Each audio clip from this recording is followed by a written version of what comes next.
You are listening to Wicked Psychotherapists, a podcast where two psychotherapists show you that taking care of and learning about mental health doesn't have to be wicked hard.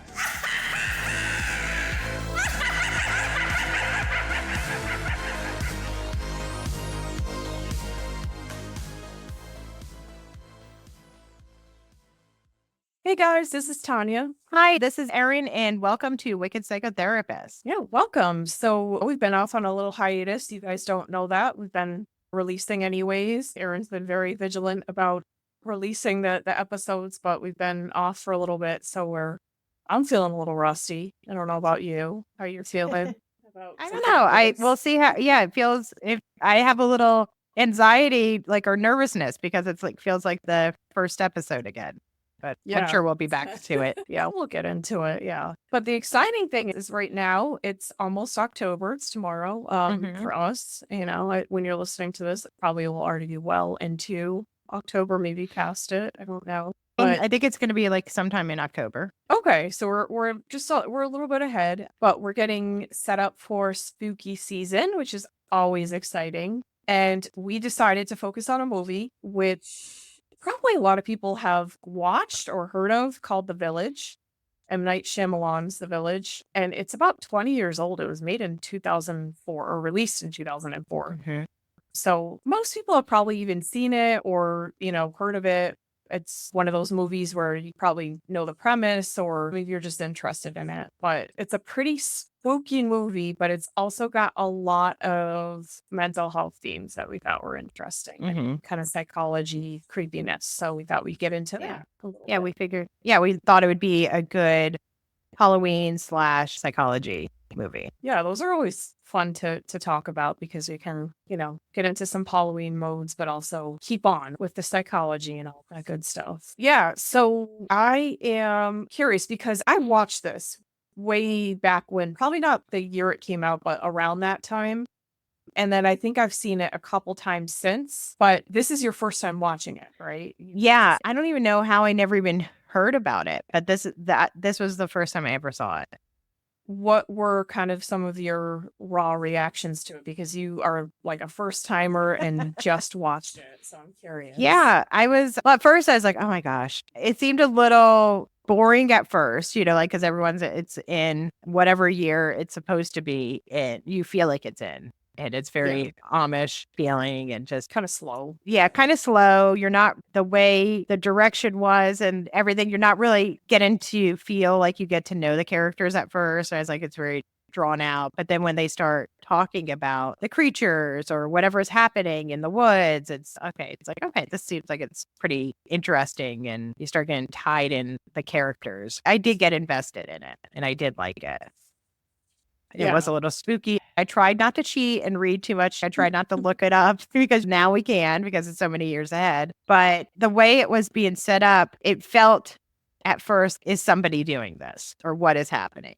So at first I was trying to figure out the whole time. I was trying to solve the crime almost.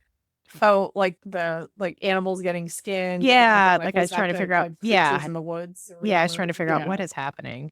Yeah, and I can't quite, for my own experience, watching it way back when, I think I kind of looked at it as more spooky, and then it felt anticlimactic when they discovered, and there's a ton of spoiler alerts. You all know this is a 20-year-old movie, so we're gonna just talk about it. Yeah.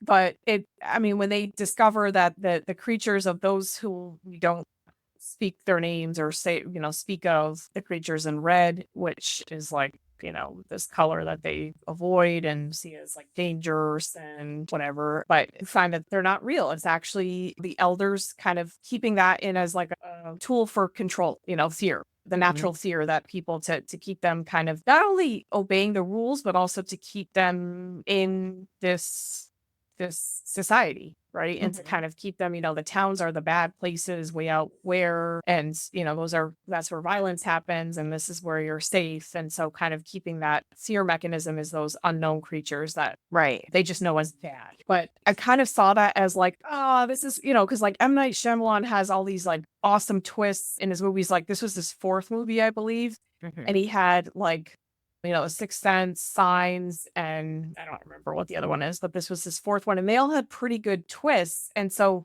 I think a lot of people at the time felt this way too, that this was kind of a letdown in the spooky, like fear factor. Yeah. But in terms of like the psychological meanings behind that, it's really interesting, a lot of these themes. And I actually can appreciate that more, I think, now watching it. Yeah. And maybe that's what he was trying to do, was trying to have that more psychological aspect of that. Yeah. And I think also keep people guessing. Like he didn't necessarily want to give them the predictable twist, because it had become predictable to a formula for his movies. So, I mean, I don't know. This is just my own speculation, but I do feel like my thoughts about it have changed, like rewatching it just recently, like over the weekend. I caught a lot more things that I did not catch, either because I just wasn't paying attention or I don't know, just didn't catch it. But about the elders and that they were all at this counseling center, I actually kind of missed that aspect. I knew that they had all like suffered these traumas, but I didn't really understand how they all came together. And I kind of missed that scene where they showed like them at the counseling center. It just says counseling center. Which is kind of very generic. But I kind of was like, oh, okay. And then when he talks about like him as, an American history professor, his dad is a billionaire, and he could kind of put this all together. Yeah. And I felt like, oh, okay, that makes sense. I wonder, but they don't really say what made him talk to them and say, like, basically, let's continue our group grief counseling forever. Like, what do you think made them all come to that talk or that realization outside of the counseling center?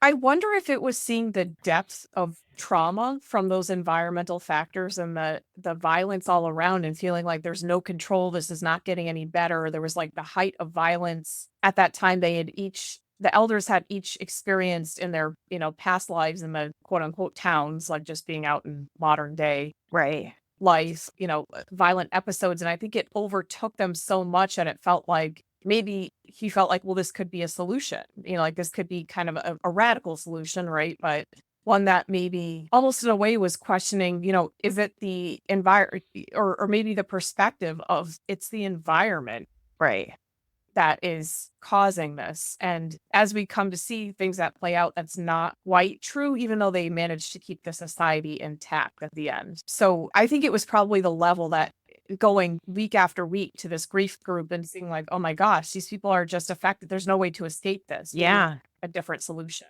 Yeah. Because I think maybe I think you're right. Like hearing all the horrific stuff that happened to them and realizing that most of the deaths happened because of other people. Because when you're in this grief and this trauma and you're surrounded by it and you're hearing about it every week, you feel like there's no escape and it's all around us. So how can all of us be safe together, and let's create our own little society? Yeah, and they definitely have it's like a puritanical utopia, I think. It's kind of like an idealist version of, what went wrong with modern day society. And as you pointed out, the different violence, crimes that each person's loved ones had suffered, they seem to amend in this society, with the money aspect, with the dad who was a billionaire and he got shot because he was a billionaire, not having money or any form of money system, having a more collectivist communal society, modest dress and kind of values of courting of, the 1800s, the United States kind of thing, because of one of the elders' sisters had been raped and killed, and that, not to say that dressing modestly is anything that would have solved. I think they're trying to say, okay, what factors can we control? Yeah, right. And I thought this was really interesting, though, kind of looking at it from this point of view. And I agree with you. I did find it weird because when I first watched it back in the early 2000s, I think I kind of felt like, oh, this is it was very suspenseful, seeing all the kind of space, the shots where they're just showing the different objects and the rocking chairs and the kind of emptiness of the village. And I kind of was like, ooh, this is suspenseful. But now I was finding myself getting a little bit bored with that. And what the heck is this? And then I did remember, I was like, oh, I think these might be symbols. I think it's kind of the rocking chair is a definite symbol of the seat of power, or who makes the rules. When Noah, the developmentally delayed man when he, when he stabs Lucius, he goes and sits in the, kind of seat, and is like, I'm making the rules now. And then when no one's sitting in it, it feels kind of chaotic, like what's going on, pushing the boundaries kind of thing. Well, I was thinking also when the dad, Edward Walker, was talking to Ivy, he was saying that the rocking chair was where he was when he found out that she was going to be blind. So I guess the rocking chair really does symbolize a lot of different things for everybody. Yeah. I kind of was wondering, I mean, this is just totally my own thinking about this. If when he heard that news that my daughter's going to be blind, if there was any kind of like modern medicine that maybe would have helped, but they felt like, well, we have to stick to the rules of this society.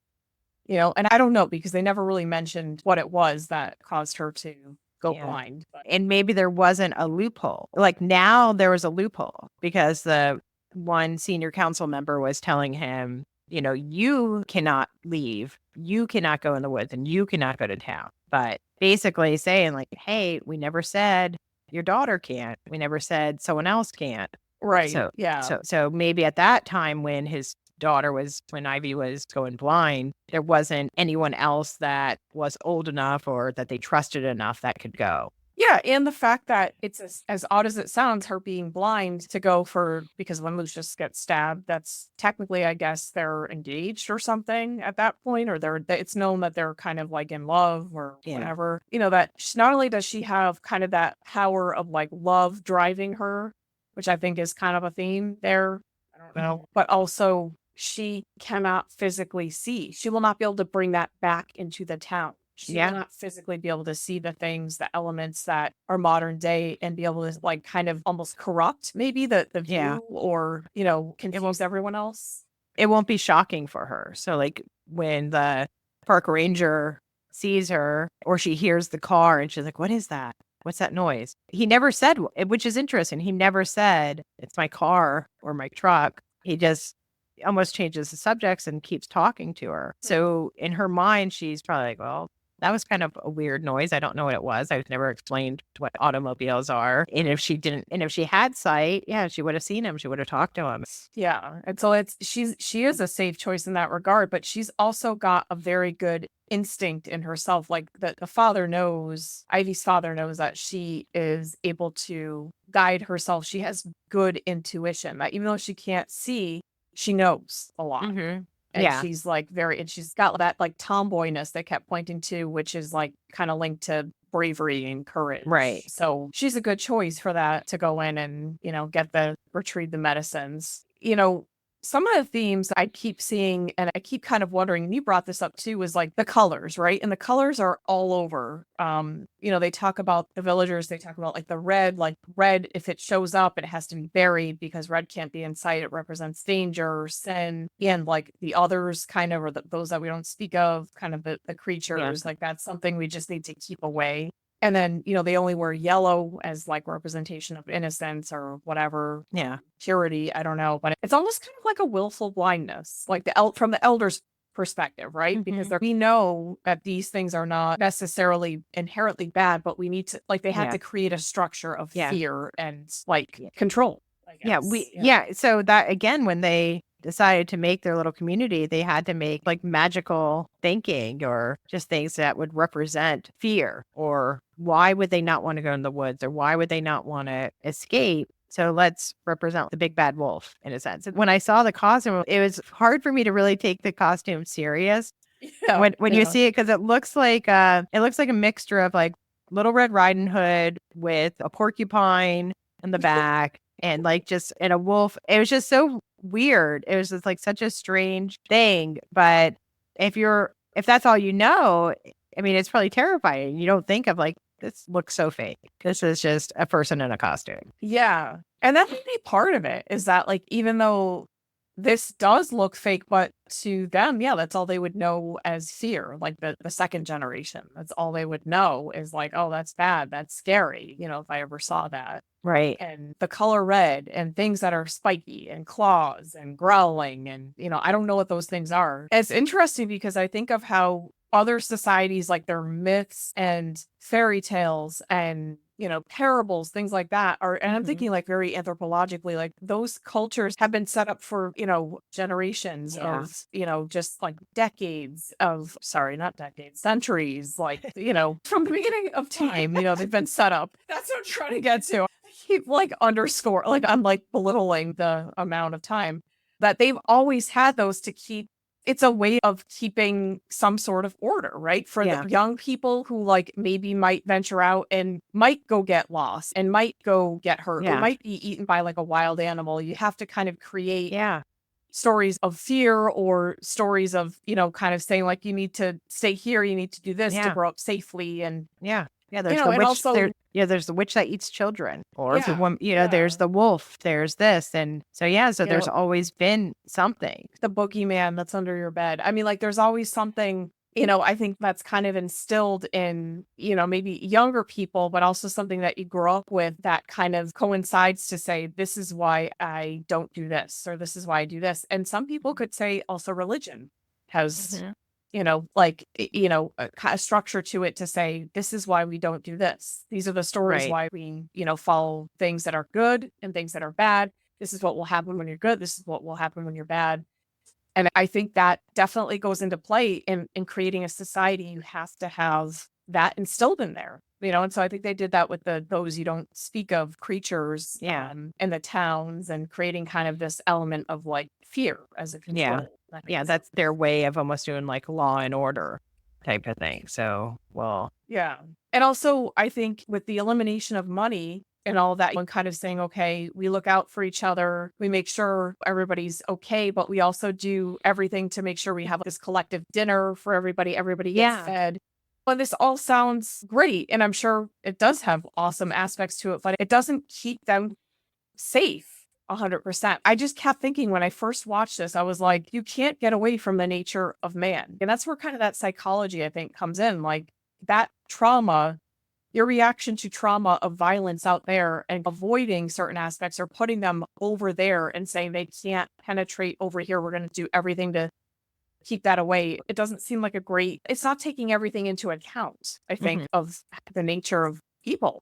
Yeah. And how people can get violent. Doesn't matter how well they're taken care of. People can get upset. People can get angry, feel rejected, go out and harm an animal, like those types of things. I think some people took issue to this because it was portrayed as Noah, the developmentally disabled character portrayed by Adrian Brody, that he was the one that was kind of doing all these things. And I think there was an element of like, he doesn't really understand the rules, so he's going to violate these and, maybe kind of just act out in a way that's like very emotionally laced. But I think that could be any set of people, And I think all the animals and everything, I think that was the senior leadership or whatever they call themselves, because I think they were trying to scare them. And then, Noah ended up dressing up like the character, like the creature, after he is locked up in that room, because then he somehow went into the basement and found the costume. I don't think that he had been doing it before. I think he just found it then, unless he was doing it the whole time.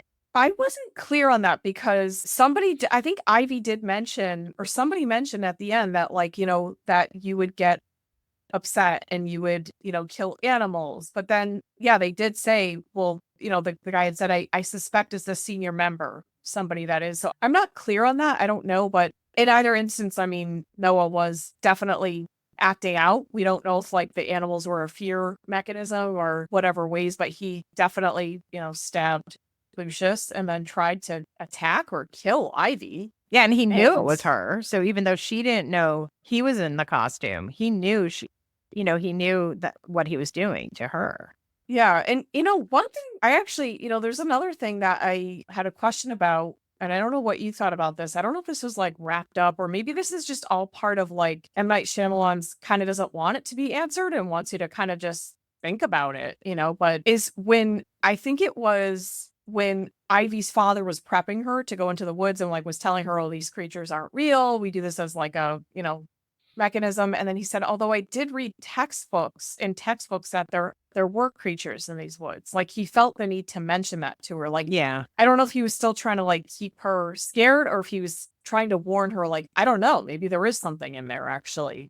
I think he was kind of lying about that part. I think he was still trying to hold on to the lie that he's been saying for so long that it almost had to be like, okay, well, remember I was a history professor. He didn't say that, but it was just almost like, okay, well, in my teachings or what I've read in the past I think that was why, because he could have said like, there's animals, there's wild animals, there are coyotes, there are whatever bear, whatever's in that area. Yeah. But instead he felt the need to say, we've made this all up, but in my books or in my teachings, there was sightings in the past. Which I tend to agree. I think that's probably what it was because, and again, this is probably looking at it too deeply, but I feel like there's almost an element of like, if you're in any society, you almost need fear, like at least a little bit of fear of something to say, maybe, to kind of keep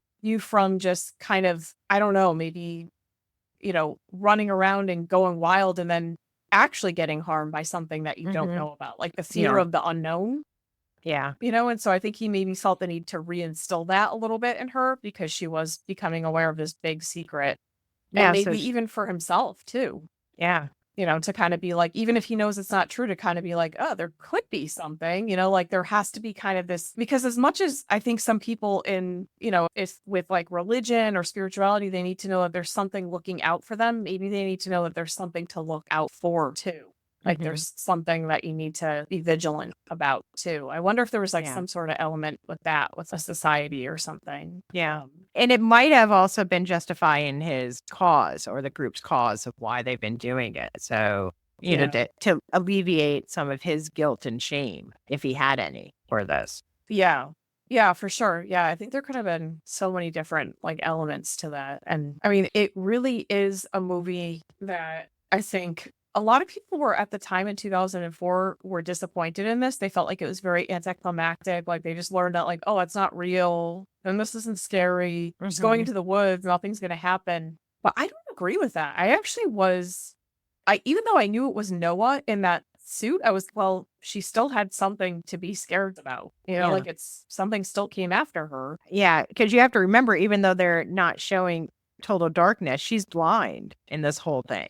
Yeah. And she's just going on her colors that she can see, so it's probably very scary. And you wonder what was Noah's whole purpose besides to murder her.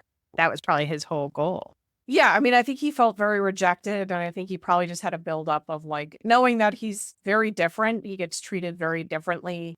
Although Ivy herself, I think, was very fair with him. We saw that like in the beginning. Yeah, because and she was disabled as well. So yeah, she treated him. You didn't hear her talk down to him or even treat him different. It was just, look, you can't be violent. You can't hit people. Yeah. Yeah. Which is actually, when I think about that, it's kind of interesting because he has this developmental disability that sets him apart from everybody. He's very keenly aware of it. Although I don't think people shame him for it. He knows, he's aware. He knows that he's like always kind of got this urge, and there's always kind of, he's kind of like always starting fights and things like that. It's almost like he is, and I know it's very therapist-y here that I'm saying these things, but like he doesn't have this, like he's not given any space to be like, yeah, this is probably really frustrating. Instead, it's like, don't hit, don't be violent, which is like what's needed for the community, and for him not to get in trouble. But he probably doesn't know what to do with that, like frustration and like, why am I different and what's going on here? And like, I don't really get this. And why doesn't Ivy like me? Why does she, like he doesn't get these things. There's got to be a lot of frustration, sadness, anger there. We do try it with people who have developmental disabilities or delays or whatever. We do try to kind of work with people on trying to being able to express their emotions but in a healthy manner. Instead, he was kind of encouraged to just not repress it. Repress it. And that's not, in real life, that wouldn't be the best option or realistic, to just be like, all right, don't hit. Okay, just don't giggle inappropriately. Just, you would, there would be some therapy involved or some other replacement skills. Which is kind of funny because they all met at a counseling center. I mean, like, I know they're going, they know they're going back. Counseling center. Counseling center. Yeah, they met at counseling center. Yeah. I mean, it's kind of odd to me. They probably just were like, well, we just will stick to these values, that this is what would have, been, the values for this. Yeah. And none of them are therapists. Remember, they're all members. And they don't ever say if it's like a self-help group or if it's run by a therapist, because now they're all trauma bond. So they all met at this counseling center for grief, and they wanted to continue, but nobody there is probably trained on what to do with it. How do you continue to move forward with this trauma instead of like, they've just pretty much made this safety to enclose themselves in. So they're not going to have anymore. Yeah, for sure. It sounds kind of like it was definitely a grief group. It was definitely like a trauma or a grief group. Yeah. And yeah, that's a good point because I think they probably thought like, okay, we're just going to go back to these values. If that environmentally, if all the violence is erased, then this problem isn't there. But yeah, obviously the trauma was showing up in other places because there was avoidance. There was like fear tactic controls, and it was also for like the quote unquote good of the society, but it was in response to those trauma too. Yeah. And they probably have never really worked on really processing their grief completely. Because even like when that Mrs. Clark was talking to Ivy, and she was talking about the sister relationships and stuff like that. And then, Ivy asked like, oh, blah, blah, blah about her sister. And she's like, oh, well, my sister died when she was like 23. And then she explained how she died, and it sounded like you could even see like she's still, I don't want to say stuck there, but it just seems like has difficulty really talking about her sister. And it seemed like it was just really, like there's probably still a lot of unresolved grief. Yeah, for sure. I think they took this grief and this fear and this trauma and they said, Ivy's dad was very much into this idea, designing this idea. Maybe they felt like, well, this is the solution. And, unprocessed grief and trauma, as we well know, is still going to show up, not only in individuals, but in a collective society, no matter what your values are, it's still going to be there. And I do think there is an element to humans that you can absolutely have, emotions dysregulated, and that causes anger, violence, disruption that I don't know that you can avoid and, kind of eliminate totally. So, sometimes when people, and probably younger idealistic people, but not totally kind of think, well, we just need like world peace and this and that. And I'm not saying like, yeah, sure, that would be great, but there's so many other complex elements. It's not just like people doing bad things and then that's creating violence. There's stuff within us and it goes through generations, like you had said earlier. Like, like a lot of things, it's not just something that happened last week, it's decades, sometimes it's hundreds of years, like that people are hearing the same stories. And so for them, it's true. Yeah, and the reactions of it and how they manage it, how they set up their household, how they set up their society, if they go and start a utopian society, that kind of thing is really a reflection of the trauma that they have. And yeah, I think it's very apparent here. To me, it kind of feels like it was such extreme grief and fear that they felt like, let's just place ourselves in this really safe place, keep out all of these quote unquote monsters, but then one of the people in the village becomes a monster. Yeah. Right? Quite literally is in a monster costume, one of the monster costumes or whatever. Yeah. And they didn't plan on that. But it's interesting too, after it's discovered that Ivy killed one of the monsters, and then the dad tells Noah's parents, sorry for your grief, sorry for your loss, we'll give him a burial, blah, blah, blah. But basically saying he did us a service. Now he's helped protect us with the story. So now we're all going to stay safe.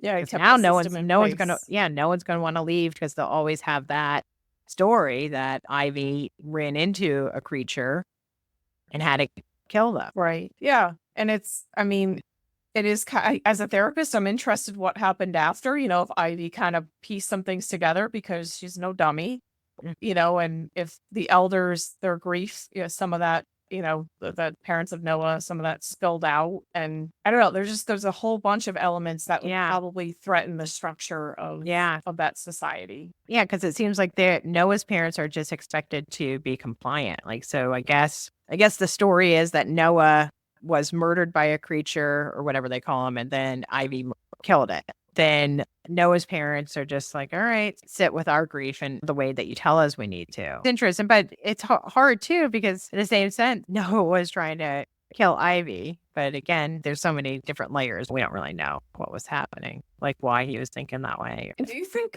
Ivy would piece that together, right? Like I think so. She was real, like you said, like she was really smart, really, it doesn't seem like her fiance was really that bright, just really kind, but her love interest. Lucius? Yeah, he seems very kind, but not very, like he didn't seem like the brightest. He seems like a man of action, I think. Yeah. He's very much like, but he actually does seem to know things. Like he kind of seems to be aware. I don't know. He's got like a quiet way about him, but he's very much like, I think he's very observant, but he doesn't say it. Maybe the compliance is what made me feel like he wasn't I don't want to say brightest, but it just seemed like he was just very, all right, you say I can't do this, but I'm going to ask again. And, let me just be he's very much a rule follower. He's loyal and he's a protector, like I think that's his main role in that. And he definitely sees Ivy as someone to protect. He kind of always has. But yeah, I think that this is just it says so many interesting things. Yeah. I think some people just looked at it as a spooky movie and were disappointed by like how things came up. But with M. Night Shyamalan, it's not just a spooky movie. It's very much like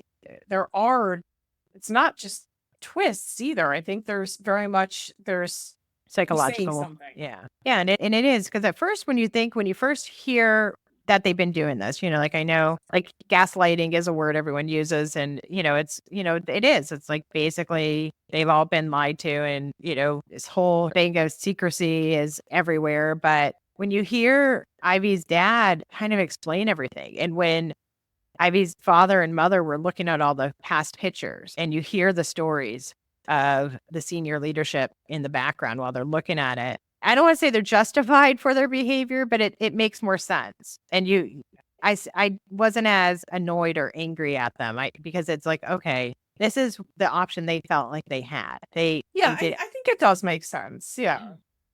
I think it does, because you can hear the fear and the feeling of like, this is just out of control. We need to get away from this, but how do you get away from society? And so maybe we make our own. Yeah. And he's like, listen to me. Hear me out. Like I have all the money in the world, or. Yeah. I mean, it definitely does, but it certainly didn't take into account human nature, right? Mm-hmm. It wasn't, that these things it's still there. It'll still pop up. It'll still, and not just in developmentally delayed people, in anyone. I think it just happened to be in this particular movie showcased in that. And I don't know that M. Night Shyamalan was saying anything. I saw on some Reddit boards that people were very offended by that, but I don't think that was his intention. I don't think. Yeah. And I don't think so. But I think also just even having such tight community and there's no real escape, I imagine that would cause hostile environment or just odd environment for everybody living in that after so long. Yeah. And I mean, it definitely has to probably show in the education, like you see in the classroom when the teacher is talking about and is like, right, it is the others. Like it just keeps that, those are the lessons that get instilled, is about those that we don't speak of, the unknown, the things that are scary. But there's those uncontrolled elements. Noah, like Noah's way of thinking is different than everyone's, because he can't necessarily understand some of those things. And there's going to be other kids that maybe question things, or maybe want to go in the woods, or maybe, are like, this doesn't sound right. There's always going to be those uncontrolled elements. Yeah. Always. And to challenge things, and also how they had Noah basically mainstream classroom. So it's like everyone was accepting of Noah and his disabilities too. Yeah, that was definitely, I think, and also Ivy as well, because during her sister's wedding, they like include her in all the dances. They want her, they want her to be able to, she still takes part in like all the chores, and she's very much like considered a respected adult kind of figure with the children and everything. So yeah, it is very much accepting, but it's maybe not understanding their world, Yeah. and the world that maybe why some things might be difficult. And we don't really see too much with Ivy because Ivy's like kind of considered to be resilient in this world, but with Noah, you definitely start to see that. So yeah. So I do want to ask, I know we kind of have to wrap up here, but how would you categorize this movie? Like, would you say this is a Halloween movie? Would you say this is a spooky movie, psychological thriller? Like what, or is it kind of hard to categorize? Because I have a hard time with that. I don't think I would say it was Halloween. I guess more of a psychological thriller, I guess, because it's not horror. It's especially when you see the costume, you're like, what is happening? Is it a Muppet? Is it, but A porcupine Muppet. like the big tall Muppets that were always really scary. But yeah, I think it is just more of those, like, I don't know what's going to happen. I don't know what, it's one of those movies too. I noticed I had to stay completely focused while I was watching it because, like sometimes like we're, this is society, you might be like, let me look at my phone, let me do this. Well, I felt like I had to be present and just focus on the movie. Yeah. Yeah. Because there's so much unsaid. I think it's more shown. Yeah. So that's what I noticed, which was nice because it is nice to be fully engulfed in a movie. I do feel like it probably was drawing me more into a psychological aspect because even though there wasn't much character development for the first half, it felt like, all right, I don't really care that the sister's crying. I don't, so like it was really there wasn't hard. really a lot of development in character. I actually was kind of giggling when the sister was crying, like with the rejection, because I was like, what a fool, Yeah. It's like, it doesn't even being a mean girl. Yeah. It didn't even seem like he liked you and just assumed that he's going to love you because you love him. And I think the father probably knew. He's like, don't announce it. Don't say anything. Don't say anything yet, kitty. Yeah. Because, because he probably knew he loves Ivy. Yeah. Yeah. And plus he probably knows Kitty is kind of probably delusional or whatever. Just a little expecting everyone to love her. Yeah. I mean, it didn't have like, it's funny when I first started watching it, when you mentioned, okay, we're going to watch The Village and it's this Amish type of thing. I was totally picturing, I was like, I don't know, I'm going to be scared. I thought it was going to be like Children of the Corn type of like Malachi type of stuff happening. But it was still kind of like weird, but not terrifying. Yeah, it is. It's a strange one to categorize. That's why I couldn't really, when I was trying to describe it to you, I was like, it's sort of scary, but like not really. I don't know. There's elements of it that are, you kind of, are in what's in the unknown, what's in the woods. But you kind of have this sense that like, I don't know, something seems off with the way they're describing that and trying to scare them constantly. Yeah. But it's, I would say it's more like a psychological something. I don't know. I don't know that it's really even like, it's not really a thriller. It's kind of more of like a psychological movie. Yeah, movie. I don't know. Yeah, something. Yeah, it's, like I don't. Movie. Yeah, Amish themed. Psychological. Amish themed psychological. That's our assessment. That's our. Yeah. I mean, I don't know. Muppets too. Muppet. Well, Amish themed Muppet psychological. Yeah, I'd watch that genre. Yeah. I would too. If I saw that as like in the thing, like Amish Muppet themed psychological something. Psychological picture. Yeah. It feels like an old grief laden picture. Yeah. Grief-laden odd picture. Yeah. Yeah. I'd watch it. Yeah. But that's what we would name it, folks. So we hope if you come up with something different, just let us know that. We would love that. But we hope you enjoyed this discussion of The Village. If you haven't seen it, and this is not, there's actually another, I don't know if it's a series or a movie on Netflix right now called The Village, which is not the one that we're talking about. We're talking about M. Night Shyamalan. Okay.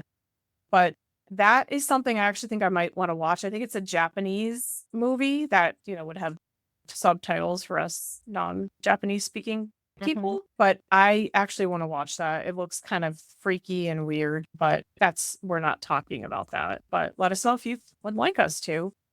Don't forget to follow us on Instagram at Wicked Psychotherapists. We're on Facebook as The Wicked Psychotherapists. Subscribe, follow wherever there are podcasts. They're everywhere. And don't forget, stay wicked and keep your mind well. All right. Well, have a good week and we'll talk to you soon. Bye-bye. You have a good one, guys. Bye-bye.